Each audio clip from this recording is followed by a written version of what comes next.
Hey everyone, welcome back to another session here at HR Summer School. I'm so glad to have you here with me, and I'm excited for this conversation because I've heard from several of you directly that you're curious about this conversation, about this idea of the Great Resignation. We keep hearing about this. When you see it in the news, we've made it big time, right, in terms of HR conversations. And so here to talk about that today, we have Rhiannon Staples from Hi Bob to talk to us about what they're seeing in their clients, what they're hearing, because they work with companies around the world, helping them solve some of their communication, collaboration, just connection challenges. And so, Rhiannon, welcome to the show. So glad to have you. Hey, Ben, thanks for having me. Glad to be here.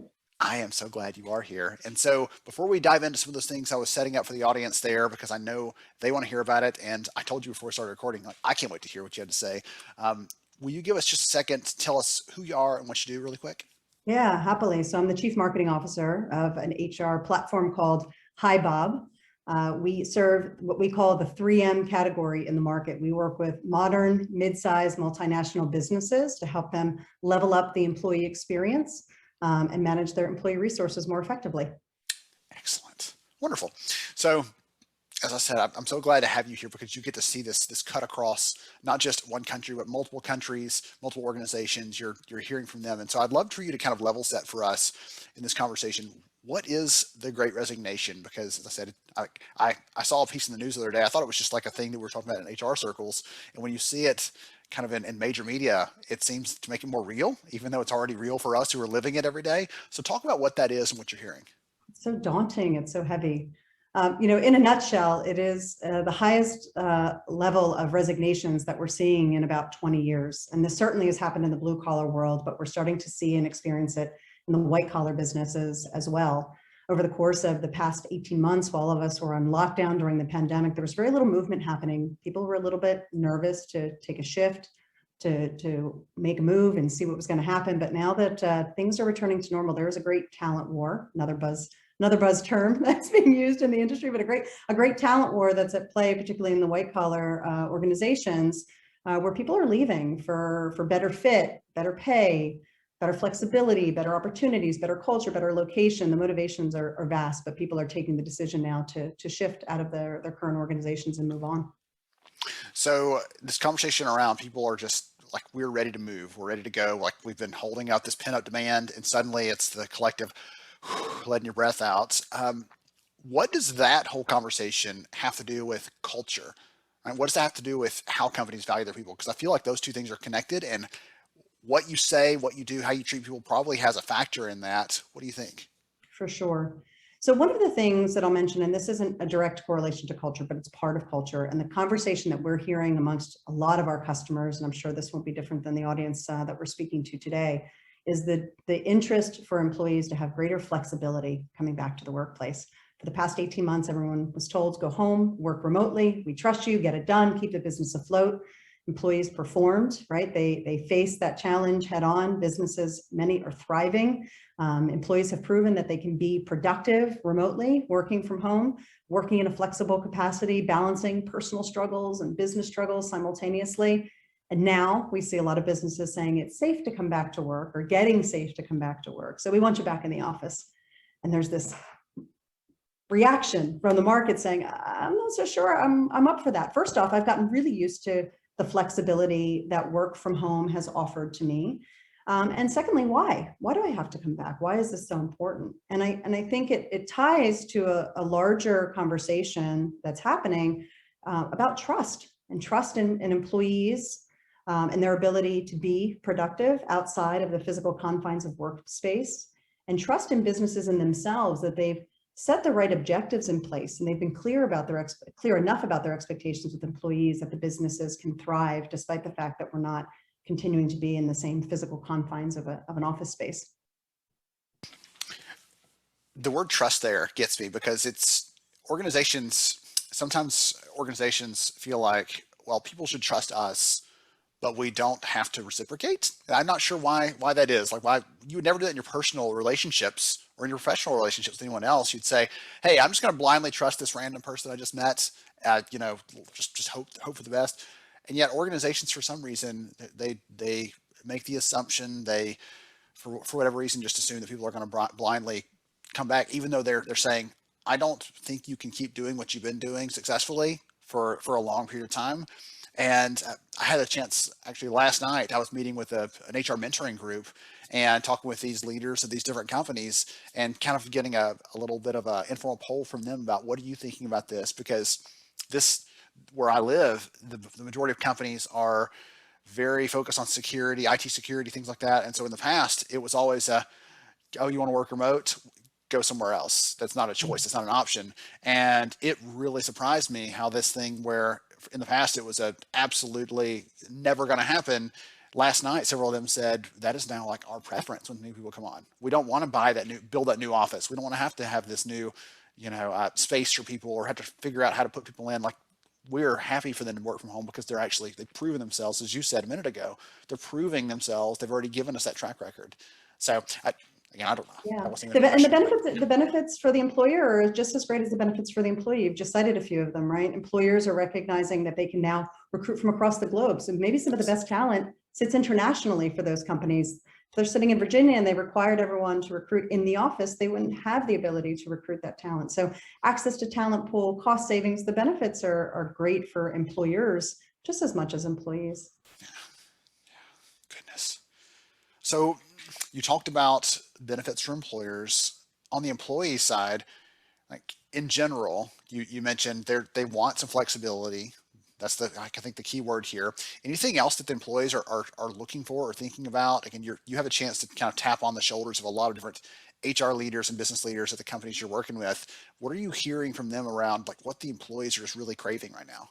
Yeah. So I want to double click into flexibility for a moment and talk about, what does that mean? I don't want to create the impression, at least in the companies we work with, we're not seeing a full-fledged push towards full remote work. I think that employees are craving for interpersonal connection again, for sure. So what we're seeing, and we did a market study on this as well, only 10% of the people that responded to our study said they wanted to work fully remote.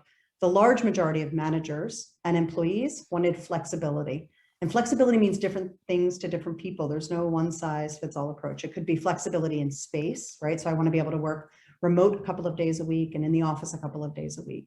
We see flexibility in terms of time. So one of the great challenges that many of us with families faced during the pandemic was the need to balance childcare or elder care expectations with their work, and an employer's ability and willingness, based on the role, of course, to be able to say to an employee, if you need to log off between 4 and 6, that's fine if you're logging back on in the evening to finish up your work. So that the hours that you work might choose to be flexible. Those kinds of things matter to employees. It's an additional example beyond just the space, confines of space that employees are looking for.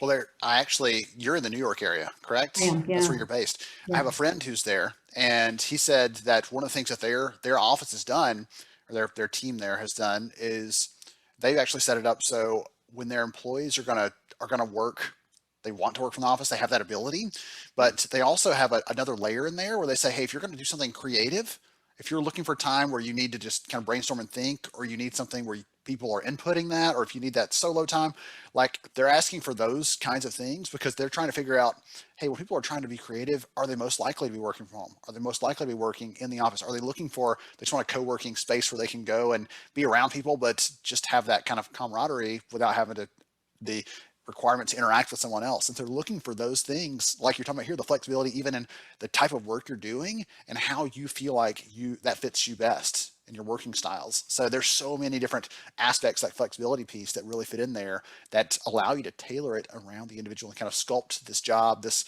focus to the things that make them work best.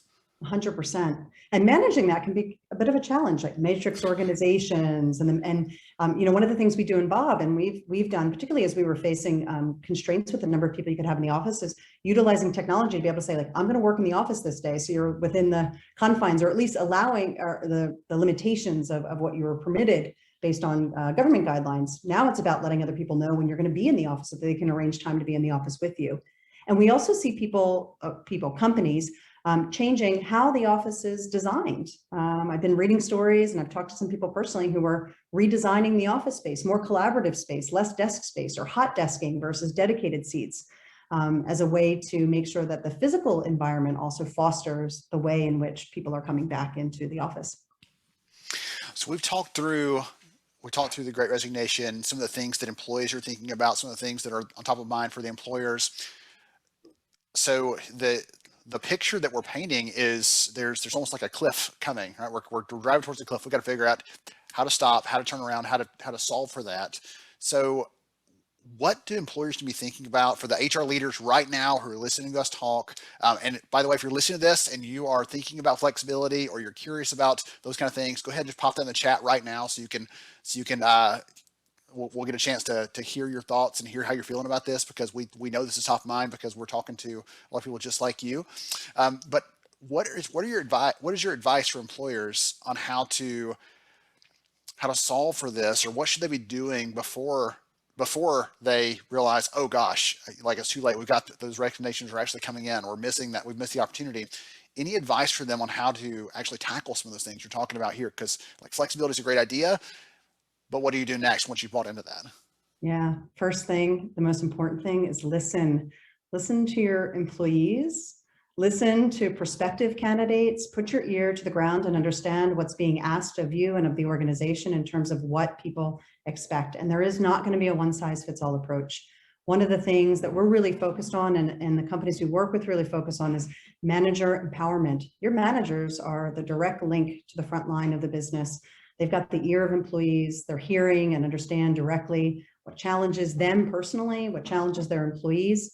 They have a lot of value, I think, to offer to HR leadership in terms of bubbling up from the bottom what it is that employees are really asking for. And you also have the opportunity to survey your employees as a large population. We encourage, throughout the course of the pandemic was one of the things that we did on a monthly basis. We're doing it every other month now. We see our clients do it with different regularity, but asking direct questions through surveys to your employees to understand what it is that they require, what it is that motivates them, so that you can hit those requirements head on. And you've got data now to take back to your leadership team to say, this isn't my assumptions. This isn't what the latest HR articles are telling me. This is from our own people. These are the answers that we've gotten from them about what they really need. And it gives you an opportunity to back up the story that you're trying to sell internally with data that matters.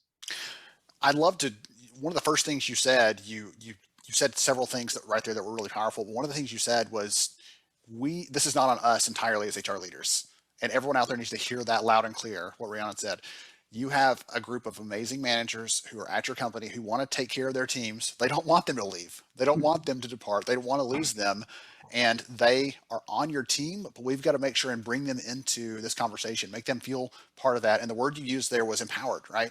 Yes. Giving them the permission, the encouragement, the authority, whatever word you need to use there, so they can step up and figure out what it takes to serve their team. Will you talk about And that just also a little bit more? empowering Yes. and also empowering them then. So thinking about what, when you get that feedback about what the requirements are from the ground up, whether it be from employees or managers themselves, thinking about how you educate and arm the business internally with the tools and resources they need. Take, for example, hiring, right?